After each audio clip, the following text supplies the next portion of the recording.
Բարի օր հարգելի հետևորդներ, եթերում է IBC լուրերի ժամը 15-ի թողարկումն է, ես Սվետլանա Պետրոսյանն եմ, նախ կարևորը համառոտ։ ԱՄՆ-Իսրայել-Իրան հակամարտությունը օրեցօր ավելի է թեժանում, ինչպես է Մերձավոր Արևելքի պատերազմը ազդում տարածաշրջանի ու Հայաստանի վրա։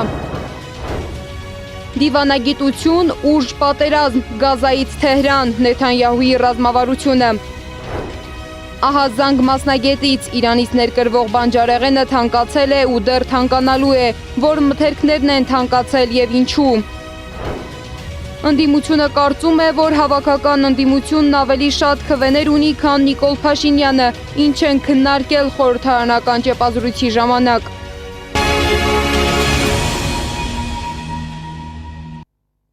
ԱՄՆ-Իսրայել-Իրան հակամարտությունը օրեցօր ավելի է թեժանում եւ դրա հետևանքները զգացվում են ոչ միայն պատերազմական գոտում, այլև ամբողջ տարածաշրջանում։ ԱՄՆ-ի եւ Իսրայելի հարվածների հետևանքով Իրանում զոհերի թիվը կարմիր մահիկի տվյալներով հասել է 1332-ի։ Վերջին օրերի ընթացքում հարվածների հետևանքով երկրում վնասվել է ավելի քան 3000 տուն։ Ռազմական լարվածությանը զուգահեռ Իրանում քննարկվում են նաև երկրի ներքաղաքական զարգացումները։ Ժամանակավոր կառավարման խորհուրդը հայտարարել է, որ մշակել է փորձագետների խորհրդի ժողով անցկացնելու ծրագիր, որի ընթացքում պետք է ներկայացվի նաև ապագա գերագույն առաջնորդի հարցը։ Թե երբ կկայանա այդ նիստը, դեռ հստակ չէ։ Մերձավոր Արևելքում սրվող իրավիճակը ազդեցություն է ունենում նաև հարևան երկրների հարաբերությունների վրա։ Նախիջևանում տեղի ունեցած միջադեպից հետո լարվել են նաև Իրան-Ադրբեջան հարաբերությունները։ Ադրբեջանը նույնիսկ տարհանել է Թեհրանում իր դեսպանատան եւ Թավրիզում իր գլխավոր հյուպատոսության աշխատակիցներին։ Այդ ֆոնին Ադրբեջանի պաշտպանության նախարարությունը հայտարարել է, որ երկրի զինված ուժերը բերվել են լիակատար մարտական պատրաստվածության։ Միաժամանակ սկսվել է նաև պահեստազորի զինծառայողների զորակոչը։ Պաշտոնական Բաքուն պարզաբանում է, այս քայլերի նպատակն է բարձրացնել հնարավոր սպառնալիքներին արագ արձագանքելու կարողությունը։ Մերձավոր Արևելքի եւ տարածաշրջանի վերջին նորությունները եւ պատերազմին վերաբերող հայտարարությունները հավաքագրել է իմ գործընկեր Զառա Սարգսյանը։ Իլհամ Ալիևն անվտանգության խորհրդի նիստ է հրավիրել Նախիջևանի ինքնավար հանրապետության տարածքում հայտնված ԱԹՍ-ներից հետո։ Նա նշել է, որ իրանական կողմը պետք է բացատրություն տա Ադրբեջանին եւ ներողություն խնդրի։ Ալիևը հայտարարել է, թե այս հարձակումը համարում է Ադրբեջանի դեմ ուղղված ահաբեկչական հարձակում։ Նրանք, ովքեր կատարել են այս ահաբեկչական գործողությունը, կզղջան դրա համար, ասել է նա։ Իրանը չի հարվածել Ադրբեջանին, հայտարարել է Իրանի փոխարտգործնախարար Քազեմ Ղարիբաբադին ադրբեջանական լրատվամիջոցի հետ զրույցում։ Մենք չենք թիրախավորում հարևան երկրները։ Իրանի քաղաքականությունն է հարվածել միայն հակառակորդների, այդ թվում Միացյալ Նահանգների եւ սիոնիստական ռեժիմի ռազմաբազաներին, որոնք օգտագործվում են իրանցի խաղաղ բնակիչների վրա հարձակվելու համար, նշել է նա։ Իրանի գլխավոր շտաբն էլ հայտարարել է, որ Իսրայելն է պատասխանատու Ադրբեջանում անօդաչու թռչող սարքի միջադեպի համար եւ այն իրականացրել է Իրանին մեղադրելու համար։ Մինչդեռ Ադրբեջանում Իրանի արտակարգ եւ լիազոր դեսպան Մոջտաբա Դեմիրչիլուն կանչվել է երկրի արտաքին գործերի նախարարություն։ Իրանական կողմին ներկայացվել է խիստ բողոք եւ հանձնվել բողոքի նոտա։ Սահմանափակումներ օդում եւ ցամաքում Ադրբեջանը 12 ժամով փակել է Իրանի մոտակայքում հարավային օդային տարածքը։ Սահմանափակումներ կան նաև Իրան-Ադրբեջան սահմանային անցակետերում։ Բեռնատարների երթևեկությունն է ժամանակավորապես դադարեցվել։ ԱԹՍ-ների հետ կապված միջադեպից հետո Էրդողանն էլ զանգահարել է Ալիևին։ Թուրքիան դատապարտել է Նախիջևանի ինքնավար հանրապետությունում իրականացված անօդաչու թռչող սարքերի, ինչպես նրանք են գրել, հարձակումները։ Թուրքիան կշարունակի աջակցել Ադրբեջանին, ինչպես միշտ, ասվում է երկրի արտգործնախարարության հաղորդագրության մեջ։ Միացյալ Նահանգների նախագահ Դոնալդ Թրամփը հայտարարել է, որ ցանկանում է անձամբ մասնակցել Իրանի հաջորդ առաջնորդի ընտրությանը։ Նա նշել է, որ ինքը մի քանի թեկնածու ունի Իրանի լավ առաջնորդի դերում։ Իրանից հետո Կուբան պարզապես ժամանակի հարց է, հայտարարել է Թրամփը։ Իտալիան դեմ է պատերազմին, դեմ է նաև Իրանի միջուկային զենք ունենալուն։ Մենք կոչ ենք անում կողմերին ցուցաբերել առավելագույն զսպվածություն, միաժամանակ բաց պահելով երկխոսության ուղիներն Իրանի հետ, առանց հրաժարվելու մեր դիրքորոշումից։ Իրանը չպետք է ձեռք բերի միջուկային զենք կամ հրթիռային համակարգեր, որոնք կարող են սպառնալիք ներկայացնել Իսրայելի, տարածաշրջանի եւ Եվրոպայի համար, նշել է Անտոնիո Տայանին։ Մենք դատապարտում ենք Թուրքիայում տեղի ունեցած հրթիռային միջադեպը, հայտարարել է ՆԱՏՕ-ի ղեկավար Մարկ Ռյուտեն։ Մենք կպաշտպանենք ՆԱՏՕ-ի տարածքի յուրաքանչյուր թիզը, ասել է նա, միևնույն ժամանակ հայտնելով, որ ՆԱՏՕ-ն չի կիրառի 5-րդ հոդվածը Թուրքիայում հրթիռային միջադեպի պատճառով։ Զարա Սարգսյան, Նոնա Գևորգյան, ABC Media։ Թեհրանը չի պատրաստվում հետ քայլ անել։ Արտգործնախարար Աբբաս Արաղչին հայտարարել է, որ երկիրն ԱՄՆ-ի հետ բանակցելու որևէ պատճառ չունի եւ հրադադար չի խնդրում։ Արաղչին վստահեցրել է, որ Իրանը պատրաստ է նույնիսկ ԱՄՆ-ի կողմից հնարավոր ցամաքային ներխուժմանը։ Այս ֆոնին Հորմուզի նեղուցը դարձել է Իրանի տնտեսական հիմնական լծակներից մեկը։ 6-րդ օրն է փակե համաշխարհային տնտեսության գլխավոր հանգույցը՝ Հորմուզի նեղուցը։ Փորձագետների կարծիքով Մերձավոր Արևելքի լարվածությունը արդեն ազդում է բորսաների եւ էներգետիկ շուկաների վրա։ Ինչ կարող է փոխվել եվրոպական շուկայում, Անահիտ Սարգսյանն է ներկայացնում։ Մերձավոր Արևելքում լարվածության խորացման ֆոնին Եվրամիությունը փորձում է վերադասավորել իր էներգետիկ առաջնահերթությունները։ Եվրահանձնակատար Դան Յորգենսենը հայտարարել է, որ գտնվում է Բաքվում ԵՄԱ-Ադրբեջան էներգետիկ գործակցությունն ամրապնդելու նպատակով։ Այնուամենայնիվ ես չեմ կարծում, որ ադրբեջանական ուղղությունը այս բարիդրությամբ Եվրոպայի համար առաջնահերթություն է, հատկապես ստեղծված ճգնաժամային պայմաններում, դա կարևոր ուղղություն է, ինչ խոսք, բայց դա կրկնում եմ այն ծավալը չի, որը կարող է ապահովել Եվրոպական միության գազային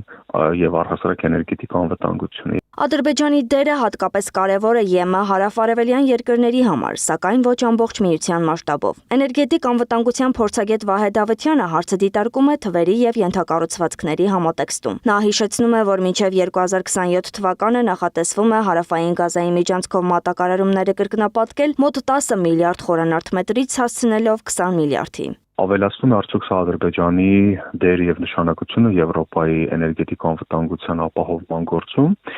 Իհարկե, բայց եթե հարցը դիտարկում ենք թվերով եւ լոգիստիկ առումով, ապա իհարկե այստեղ առաջանում են մի շարք հարցեր եւ ասպեկտներ, որոնց վրա պետք է ուշադրություն դարձնենք։ Միևնույն ժամանակ Եվրամիության տարեկան գազի սպառումը կազմում է շուրջ 400-ից 450 խորանարդ մետր։ Ոստի նշված ծավալը չի կարող արմատապես փոխել եվրոպական էներգետիկ պատկերը։ Դավթյանը կարևորում է նաև Թուրքիայի գործոնը, նշելով, որ ռազմավարական նշանակություն կարող է ստանալ նրա դերը որպես գազատրանսպորտային հանգույց։ Խոսքը թուրքական հոսք եւ երկնագույն հոսք գազամուղերով ռուսական գազի հնարավոր վերարտահանման սցենարի մասին է։ Այստեղ Թուրքիան փորձում է դիրքավորվել որպես շատ կարևոր գազատրանսպորտային հաբ եւ չի բացառվում այն սցենարը, որի ներքո Թուրքիան էապես կավելացնի բնական գազի ներկրումը Ռուսաստանի Դաշնությունից վերոնշյալ գազամուղերով, վերաարտահանելով այն եվրոպական շուկա։ Եվրոպայում սա իհարկե քաղաքական նկատառումներից ելնելով դիտարկում են որպես խիստ բացասական սցենար,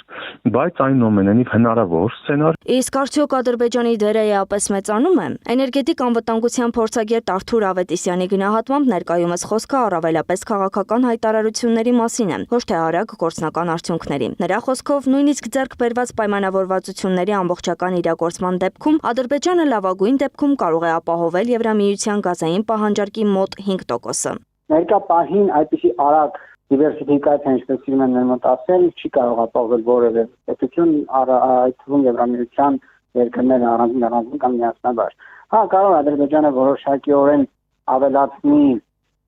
արտահանումը եվրոպական երկրներ, բայց հիմնականում Ադրբեջանի կարևորությունը ամբողջ Եվրամիության համար շատ ուղղված է։ Ավետիսյանը նույնպես ընդգծում է տարանցիկ հնարավորությունների կարևորությունը եւ նշում, որ կտրուկ դիվերսիֆիկացիա այս փուլում իրատեսական չէ։ Նա հիշեցնում է նաեւ թուրքական հոսք եւ երկնագույն հոսք խողովակատարերով դեպի Եվրամիություն ուղղվող գազի հնարավոր տարբերակը։ Այսինքն կարող է այդպես իրավիճակը ստեղծվի, որ Եվրամիության ստիպված լինի այդ տարբերակը դիտարկել։ Փորձագետների գնահատմամբ Ադրբեջանը շարունակում է կարևոր գործընկեր մնալ հատկապես հարավային Եվրոպայի երկրների համար, սակայն չի կարող դառնալ Եվրոպայի էներգետիկ անվտանգության առանցքային հենասյունը։ Իսկ Թուրքիան, լինելով եվրոպական համակարգին միացած մի շարք գազամուղերի հանգույց, կարող է նշանակալի դեր ստանձնել հնարավոր վերաարտահանման սցենարներում։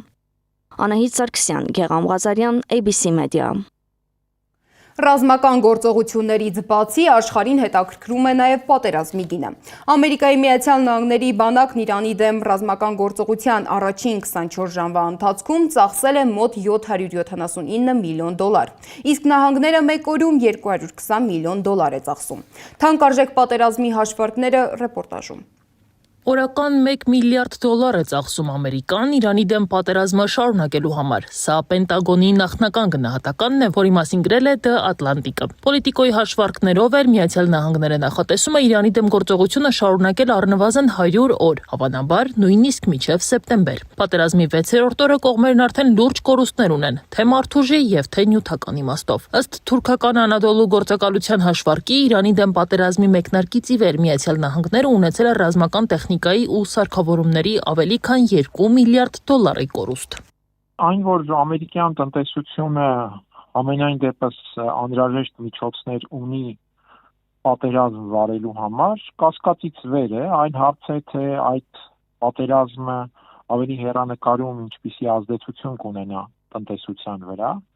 բայց այստեղ դարձյալ ամեն ինչ կախված է նրանից, թե պատերազմը ինքնին ինչ ընթացք կունենա Միացյալ Նահանգների համար։ Ամենաթանկ կորուստը համարվում է Քաթարում տեղակայված ռադիոլոկացիոն վաղ հայտնաբերման կայանը, որի արժեքը ավելի քան $1 միլիարդ է։ Միացյալ Նահանգները Իրանի հարվածի հետևանքով Արաբական Միացյալ Էմիրություններում կորցրել է 2 թիաթ հակահրթիռային պաշտպանական համակարգ, որոնցից յուրաքանչյուրը գնահատվում է $500 միլիոն։ Քուվեյթում Միացյալ Նահանգները կորցրել է 3 F-15 կործանիչ, որոնք ըստ ամերիկյան կողմի տեղեկության ոչնչացրել է Քուվեյթի ՀՕՊ համակարգը։ Օդանավերը միասին գնահատվում են մոտ $280 միլիոն։ Կորուստներ են եղել նաև Բահրեյնի ռազմակայանում, ոչնչացվել է արբանյակային կապի մի քանի կայան, որոնք գնահատվում են մի քանի տասնյակ միլիոն $։ Իսրայելում Իրանի հրթիռային հարվածների հետևանքով զոհվել է առնվազն 11 մարդ, վնասվել են բնակելի շենքեր եւ արդյունաբերական օբյեկտներ։ Բավականին մեծ ենթակառուցվածքային եւ տնտեսական վնասներ են հասցվել թե Միացյալ Էմիրություններին, թե Սաուդյան Արաբիային, որը բավականին զգալի է, թե Քուվեյթին, եւ այս իմաստով կարծում եմ Իրանը այդ պահին իր առջև դրել է խնդիր հնարավորինս մեծ տնտեսական եւ ենթակառուցվածքային լոգիստիկ վնասներ հասցնելով ստիպել ճնշում բանեցնել Միացյալ Նահանգների եւ Իսրայելի վրա։ Պարսից ծոցի ջրերում Իրանը հարվածել է ամերիկյան նավթատար 3 նավի, դրանք կամ ամբողջությամբ են ոչնչացվել, կամ մասամբ վնասվել են, իսկ 4 նավաստի զոհվել է։ Շուկայից դուրս է մնացել մոտ 1 միլիոն բարել նավթ, ինչը նոր լարվածություն է առաջացրել համաշխարհային էներգետիկ շուկայում։ Իրաքում Էրբիլի միջազգային օդանավակայանի մոտակայքում գտնվող ամերիկյան ռազմական օբյեկտները նույնպես դարձել են հրթիռների թիրախ։ Հրդեհներ են բռնկվել, ավերվել են կապի եւ տեխնիկական ենթակառուցվածքներ։ Իրանի Թավրիզ եւ Քերմանշահ քաղաքներում ոչնչացվել են հրթիռային համալիրների շենքեր ու պահեստներ։ Հրթիռների համակարգերը, որոնք պաշտպանում էին ռազմաբազաները, նույնպես վնասվել են։ Բազաների մի շարք բունկերներ եւ պաշտպանական կառույցներ նույնպես վնասվել են։ Այդտեղ մահացել է ամբողջ անձնակազմը եւ ոչնչացվել է զինամթերքը։ Հարվածի հետևանքով ավերվել են ռազմական կապի ենթակառուցվածքներ, այդ թվում արբանյակային եւ ռադիոկապի կայաններ, որոնք ապահովում էին հրամանատարության եւ ստորաբաժանումների միջև հաղորդակցությունը, ինչն առավել դժվարացնում է ռազմական կառավարման ընթացքը։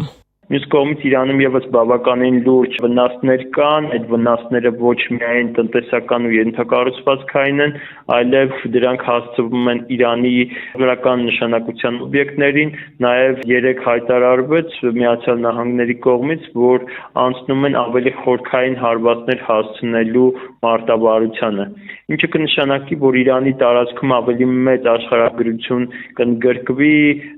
հասցվող վնասների Ավելին, երկրի տարբեր բնակավայրերում ոչնչացվել են ռազմամթերքի եւ դյուրավառ նյութերի պահեստներ, որոնք կարևոր էին հրթիռային եւ ռազմական գործողությունների համար։ Կորուստների շարքում Իրանի թերևս ամենամեծ կորուստը ռազմաքաղաքական ղեկավարության գլխատումն էր։ Սպանվել են նաեւ Իրանի զինված ուժերի բազմաթիվ զինվորականներ, հրամանատարներ։ Զոհերի մեծ մասը հարվածների հիմնական թիրախ դարձած հրթիռային բազաներում են եղել։ Հեղինակավոր պարբերականներն ու վերլուծաբաններն Իրանում արդեն հազարավոր զինվորականների եւ կարևոր ռազմավարական օբյեկտների կորուստների մասին են խոսում, ինչը զգալիորեն ազդել է երկրի պաշտպանական եւ ռազմական հնարավորությունների վրա եւ խախտել ռազմական կառավարման բնականոն ընթացքը։ Եթե դատենք պարզապես ուժերի հարաբերակցությունից, ապա թերևս կասկած չկա, որ զուտ ֆիզիկական կորստի իմաստով շատ ավելին կարող են լինել Իրանի կորուստները, որովհետև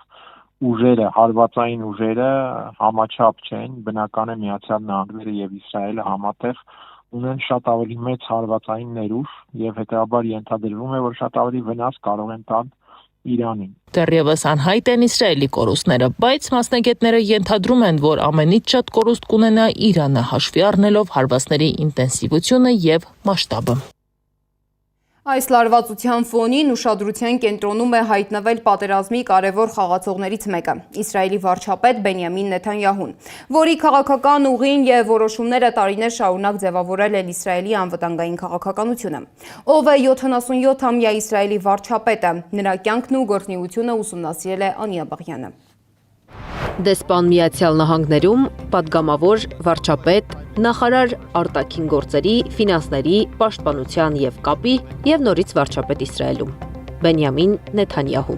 77-ամյա առաջնորդը Թել Ավիվում է ծնվել, մտավորականի ընտանիքում։ Նեթանյահուի հայրը պատմաբան էր եւ Միացյալ Նահանգներում դասավանդում էր հրեական պատմություն ու պատմում սիոնիզմի մասին։ Նեթանյահուն դպրոց գնացել է նահանգներում, վերադարձել Իսրայել ու ծառայել բանակում։ Այնուհետև սովորել է Իսրայելի հատուկ նշանակության էլիտար ստորաբաժանումում։ Ծառայությունից ու իսրայելական հատուկ ստորաբաժանման կուրսերից հետո մեկնել է Միացյալ Նահանգներ եւ սովորել Մասաչուսեթսի տեխնոլոգիական համալսարանում, ստացել ճարտարագիտության ու կառավարման կրթություն։ Ավելի ուշ Նեթանյահուն քաղաքական գիտությունների ոլորտում ուսանել է Հարվարդում։ Այս ընթացքն է Նեթանյահուին հնարավորություն ընձեռել ճանաչել նահանգները ներսից ու կապեր հաստատել հասարակական տարբեր շերտերի հետ։ Դիվանագիտական կարիերան Նեթանյահուն սկսել է 1980-ականներին։ Նախ եղել է Իսրայելի ներկայացուցիչը Միավորված ազգերի կազմակերպությունում, հետո աշխատել Միացյալ Նահանգներում Իսրայելի դեսպանատանը։ 50 տարեկանում 1996 թվականին Նեթանյահուն առաջին անգամ ստանձնեց վարչապետի պաշտոնը։ 3 տարի անց 1999-ին զիջել է վարչապետի աթոռը։ 2003-ին վերադարձել կառավարման համակարգ որպես ֆինանսների նախարար։ Բայց Նեթանյահուն ձգտում էր վարչապետի պաշտոնին։ 2009-ին եկավ ու չգնաց։ Նրա վարչապետության ընթացքում չեն դադարել պատերազմներն ու խոշոր ռազմական գործողությունները։ Պատերազմ սկսեցին Գազայում ու չավարտեցին։ Իսկ Լիբանանում Հեզբոլլահի հետ ռազմական բախումներն ընդմիջումներով շարունակվում են։ Նեթանյահուն Իրանի միջուկային ծրագրի դեմ Իսրայելի ամենակոշտ քննադատներից է։ Նեթանյահու Իրան լարված հարաբերությունները 3 տաք գործողություն են ունեցել։ Ամենաթարմը փետրվարի 28-ին նահանգների աջակցությամբ սկսածն է։ Նեթանյահուի կարգախոսն ու կենսակերպն է Իսրայելի գոյության գլխավոր պայմանը, ռազմական ուժն է, պայքարի ձևը, պատերազմը։ Նեթանյահուն 3 անգամ ամուսնացել է, ունի 3 երեխա։ Անիա Բաղյան, Աշոտ Բարբարյան, ABC Media։ Տարածաշրջանային լարվածության ֆոնին իշխանությունը վստահեցնում է, Հայաստանի համար այս պահին որևէ վտանգ չկա։ Խորհրդարանական ճեպազրույցի ժամանակ ՀՊ պատգամավոր Արթուր Հովհաննիսյանը հայտարարել է, որ Հայաստանի եւ Ամերիկայի Միացյալ Նահանգների, նաեւ Հայաստանի եւ Ադրբեջանի միջև ձեռք բերված պայմանավորվածությունների վերաբերյալ որևէ ռիսկ չի տեսնում։ Նույն դիրքորոշումն ունի նաեւ Ազգային ժողովի եվրոպական ինտեգրման հարցերի մշտական հանձնաժողովի նախագահ Արման Եղոյանը։ Նրա խոսքով այս պահին կարևոր է գնահատել այն խաղաղությունը, որը ունի Հայաստանը։ Մենք հետևում ենք իրավիճակին բնականաբար եւ մեր սահմանին տեղի ունեցող բոլոր իրավիճակների վերաբերող ուրեմն վերաբերելի ռիսկերը հասցեագրվում են համապատասխան մարմիններում։ Սրա մասին կարծում եմ լրացուցիչ տեղեկատվություն արդեն կհաղորդեն հաջորդ անվտանգության խորհրդի նիստերից հետո կամ համապատասխան մարմինները, եթե դրա անհրաժեշտությունը լինի։ Ծրագրերի հետ կապված էլի շատ կարևոր է ձեր հարցը, որովհետև ես տեսա նաև մամուլում նման մտավախություններ եւ մեկնաբանություններ կային։ Մենք առաջ ենք շարժվում են փաստաթղթերով, են պայմանավորվածություններով, որը որ կա եւ այս պահին որևէ ռիսկ չկա կապված Հայաստանի եւ ԱՄՆ-ի միջև, Հայաստանի եւ Ադրբեջանի միջև ձեռք բերված պայմանավորվածությունների հետ։ Իսկ արդյոք դուք տեսնում եք, որ այսօր մեր եռացող տարածաշրջանում Հայաստանը ինչ որ առումով խաղաղության կղզյակ է եւ մեր բալանսավորված հարաբերությունները մեր հարևանների հետ մեծապես նպաստել են դրան։ Եկեք սա գնահատենք որպես ելակետ եթե մենք ուզում ենք ինքներս մեզ հետ անկեղծ լինել եւ ոչ թե ուղակի այսպես գիտեք անհանգստացնենք մարդկանց, այլ տեղեկություն փոխանցենք մարդկանց, նախ գնահատենք, որ մենք ունենք խաղաղություն եւ փաստորեն մեր հաշվարկները, մեր քայլերը, մեր բոլոր ուրեմն այն հարաբերությունները, որ մենք հաստատել ենք բոլոր կողմերի հետ, սկսած ԱՄՆ-ից, վերջացած Ռուսաստան, վերջացած տարածաշրջանի երկրներ, բոլոր այն հաշվարկները, որ մենք արել ենք, պայմանավորվածությունները, որ մենք ձեռք ենք բերել, մինչ այս պահը ցույց են տալիս, որ հնարավոր դասավորվածության մեջ Հայաստանի համար ապահովում են լավագույն հնարավոր արդյունքը այս պահի դրությամբ։ Այդուամենայնիվ տնտեսական ոլորտը արդեն զգում է պատերազմի հետևանքները։ Վերջին օրերին թանկացել են հատկապես Իրանից ներմուծվող մի շարք մրգեր ու բանջարեղեն։ Վաճառողները նշում են, մատակարարումները դժվարացել են, իսկ տնտեսագետները նախազգուշացնում են, որ եթե այս վիճակը շարունակվի, գնաճը կարող է տարածվել նաև այլ ապրանքների վրա։ Իրան-Իսրայել ռազմական լարվածությունն արդեն ազդել է հայկական շուկայի վրա։ Պատերազմի ֆոնին հանրապետությունում սկսել են թանկանալ մի շարք մրգեր եւ բանջարեղեն, կաթնամթերք ու պարենային ապրանքներ, որոնք մեծ մասամբ ներմուծվում են Իրանից։ Վաճառողները նշում են, վերջին օրերին հատկապես թանկացել են լոլիկը, վարունգը, սմբուկը եւ որոշ մրգեր։ Վաճառը մատակարարումների դժվարացումն է։ Պայմանավորվածը պատերազմով թանկացում է դրս եկած ապրանքները, իսկ տեղականները նորմալ են։ Օրինակ, որ ապրանքն է դրսից, որ թանկացել է։ Բիբարներն են դրսից, բադրջանը, բրոկոլին մեկել։ Որքան է թանկացել։ Տահակին թանկացել է, մոտ 500 գրամի տարբերությամբ արդեն թանկացումներ կա։ Որքան ժամանակ է թանկացել է։ Դες պատերազմից սկսվելից հետո։ Միևնույն ժամանակ մասնագետները նշում են, Հայաստանը մեծապես կախված է Իրանից ներմուծվող գյուղմթերքից, հատկապես ձմռան եւ գարնան ամիսներին, երբ տեղական արտադրությունը սահմանափակ է։ Տարեկան 35 միլիոն դոլարի պարեն է Հայաստանն Իրանից ներկրում։ Երբ որ բավարար քանակությամբ տեղական գյուղմթերքը չի արտադրվում, մենք ստիպված ենք գնում ներկրել, այդ թվում նաև Իրանից։ Այդ ներկրում համատաբար էժան է եւ մեր ժողովուրդը դրա շնորհիվ կարողանում է ունենալ տարին 12 ամիս այս կամ այն բանջարեղենի եւ մրգի տեսականին։ Մասնագետները նաև չեն բացառում, որ եթե ռազմական գործողությունները շարունակվեն եւ փոխադրումների խնդիրները խորանան, ապա առաջիկա շաբաթներին հնարավոր է նոր գնաճ։ Այդ դեպքում թանկացումները կարող են տարածվել նաև այլ ապրանքների վրա։ Շուկայում ասում են, ներմուծումը քչացել է, գործընթացը դարձել ավելի բարդ։ Պատերազմի իրավիճակով պայմանավորված Իրանը փակել է սահմանները հասկանալի պատճառով, առաջին հերթին նրանք մտածում են իրենց ներքին պարենային անվտանգության մասին, իրենց ժողովրդին պարենով ապահովման մասին եւ իրենք ամեն ինչ անել են, որ այդ պարենը մնա իրենց երկրում ու կարողանան իրենց ժողովրդին դրանով բավարարել։ Որ թանկացել է բանջարեղենը, նկատում են նաև քաղաքացիները, օրինակ լոլիկը, որը նախկինում արժեր 800 դրամ, հիմա 1200 դրամ է։ Բանջարեղենի գներում թանկացում նկատում եք։ Ինձ մի խոսցնի ես չգիտեմ, բա չէ, չգիտես որ թանկացել է։ Թանկացում ամեն տեղել ամեն ինչի մեջ էլ կա։ Ընդհանրապես ամեն ինչն է թանկացել։ Օրինակի համար խմելու ջուրը, որ շշով առնում են 170 դրամ, դարձավ 210 դրամ, կես լիտրներ, եթե չեմ սխալվում։ Նայած որ քանի սորտի լոլիկներ կան։ 800-ից կա 1200, բայց այսքան տուփի մեջ մանրերից 1200, դա 1100 չեմ հիշում։ Ես դժգոհ չեմ։ Նորա թանկացել։ Միշտ է թանկ եղել։ Միշտ է թանկել։ Ես սարսուր չեմ անում, կինս։ Տանը որ անում են ինչ որ դժգոհություններ կան թանկացել։ Իհարկե։ Ինչն է թանկացել։ Ամեն ինչ։ Ինչ ասեմ անուններով, կանաչեղենից համեմը, կոտեմը, լոլիկը ընդհանուր թանկ էր էլի։ Ընդհանուր թանկ էր։ Դե այսօրվա լոլիկն էլ ոնց ասեմ, ուտելու բան չեն, հողինը պետք է լինի, գոնե թեկուզ թանկ լինի, բայց դե էլի որ թորնիկները ուտեն։ Տնտեսագետը նշում է, որ խնդիրը միայն ապրանքների քանակի նվազումը չէ, պատերազմական վիճակը անմիջապես ազդեցություն է ունենում լոգիստիկ ամբողջ շղթայի վրա։ Տարածաշրջանում անվտանգային ռիսկերի աճը բարդացնում է բեռնափոխադրումները, երկարացնում ճանապարհի ժամանակը, ավելացնում ապահովագրական եւ տրանսպորտային ծախսերը։ Այս ամենը վերջնական արդյունքում արտահայտվում է ապրանքների թանկացումով։ իրանական պարենը փոխարինելու տարբերակներ պետք է գտնենք։ Դա կարող է լինել Թուրքիայից, Վրաստանից, Ռուսաստանից կամ այլ երկրներից, բայց այդ երկրներից պարենի բերելու դեպքում մենք ունենալու ենք որոշակի գնաճ։ Պայմանավորված տրանսպորտով, ինչպես նաև այդ երկրներում նույն բանջարեղենը միշտ ավելի թանկ է, քան Իրանում։ Պարսյանը հիշեցնում է Հայաստանի անկախացումից հետո Իրանն էր այն պետությունը, որն առաջինը մեծ հետառողջային պայմանագիր կնքեց ու այդ դժվար պահին աջակցեց Հայաստանին։ Այդ ժամանակներից սկսած Իրանը Հայաստանի շուկայում կարևոր դեր ունի։ Այսպիսով տարածաշրջանային լարվածությունը արդեն ազդեցություն է ունենում նաև Հայաստանի շուկայի վրա, արտահայտվելով ամենօրյա սպառման ապրանքների թանկացմամբ։ Սեդա Մակարյան, Էդիկ Մալաքյան, Նոնա Գևորգյան, ABC Media։ Իսկ Հայաստան խմբակցության պատգամավոր Գառնիկ Դանելյանը համոզված է, որ որևէ քաղաքական ուժ չի կարող միայնակ ստանալ ընտրողների 50,1%-ի աջակցությունը։ Նրա խոսքով քաղաքական դաշտում արդեն նկատվում է ուժերի համախմբում, տարբեր ուժեր ձևավորում են բլոկներ եւ փորձում են միասին մասնակցել ընտրությանը։ Հավաքական ընդդիմությունը շատ քվեներ ունի,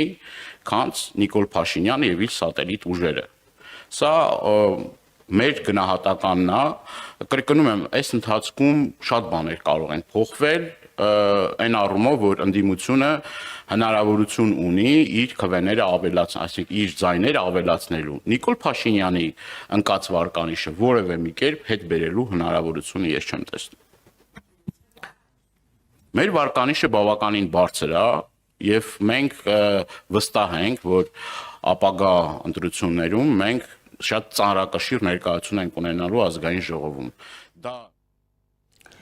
Իսկ պատիվ ունեմ խմբակցության ղեկավար Հայկ Մամիջանյանը անդրադարձավ ամերիկյան միջազգային հանրապետական ինստիտուտի հրապարակած հարցմանը, նշելով, որ ընտրությունից 3 ամիս առաջ ներկայացված տվյալները դեռ չեն կարող ամբողջական պատկեր տալ։ Նրա խոսքով իրենց համար այս պահին առաջնային խնդիրը մեկն է՝ իշխանափոխությունը։ Կապված Փաշինյանի վարկանիշի հետ, որը այդպես ուրախ բոլոր կպայականները առավոտվանից տարածում են, խնդիրը կայանում է նրանում, որ իրանք ուղակի հարցում կարդալ չգիտեն, որովհետև երբ որ այդ թվերը բանաձևով անցում ես անում, դա կհաստատի ցանկացած սոցիոլոգ, բանաձևով անցում ես անում էլեկտորալ ռեյտինգի, ապա Փաշինյանի վիճակը այդքան էլ լավ չի լինում, առնվազն 50-ից պակաս է լինում, նորից դա չի նշանակում, որ այդպես է լինելու։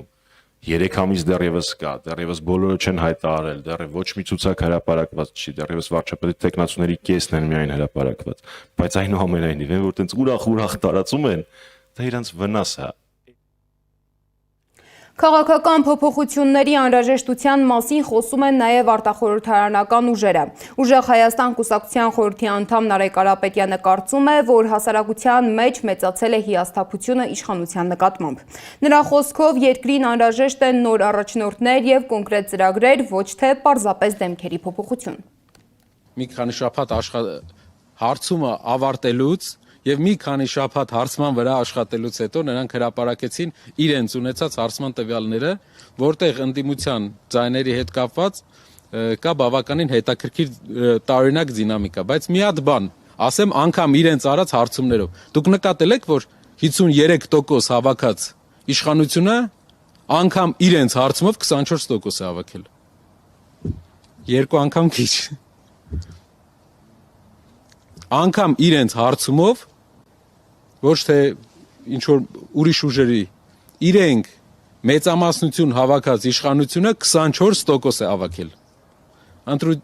Դա ցույց է տալիս, թե ինչքան մեծ է հիասթափությունը իշխանության նկատմամբ։ Անգամ իրենց այս ռեդակցիա արած հարցման արդյունքում իրենք խնդիր ունեն ու իրենք գիտեն այդ խնդիրը, գիտեն որ հասարակության մեծ մասը հիասթափված է, որովհետև եղել են սիրուն խոսքեր, մեզանից ավելի սիրուն են խոսացել, բայց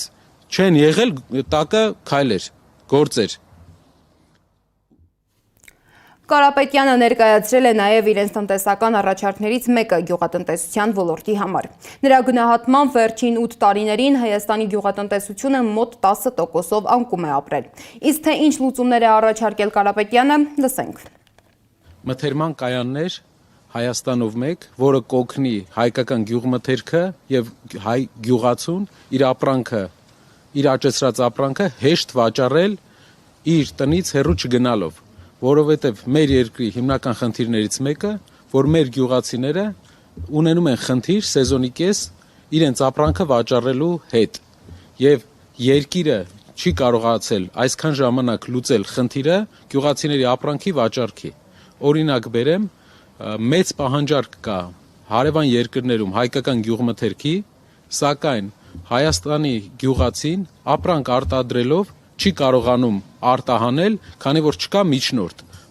Մթերման կայանը կլինի այդ միջնորդը, որը կգնի, կպահեստավորի մթերքը եւ հետագայում կվերավաճառի կամ կարտահանի դուրս կամ կվաճառի հայկական շուկայում։ Սա ինչպես վերաբերվում է բանջարեղենին, վերաբերվում է նաեւ մրգերին, վերաբերվում է նաեւ մսամթերքին։ Մենք Այս ժամի համար նախատեսել էինք այսքանը, շարունակեք հետևել մեզ YouTube-ում, Facebook-ում, Telegram-ում, WhatsApp-ում, Instagram-ում եւ TikTok-ում կամ այցելեք մեր պաշտոնական կայք 3w.abc-media.am։ ABC լուրերի գլխավոր թողարկումը եթերում կլինի ժամը 18-ին, տաղավարում կաշխատի Աննա Սարգսյանը։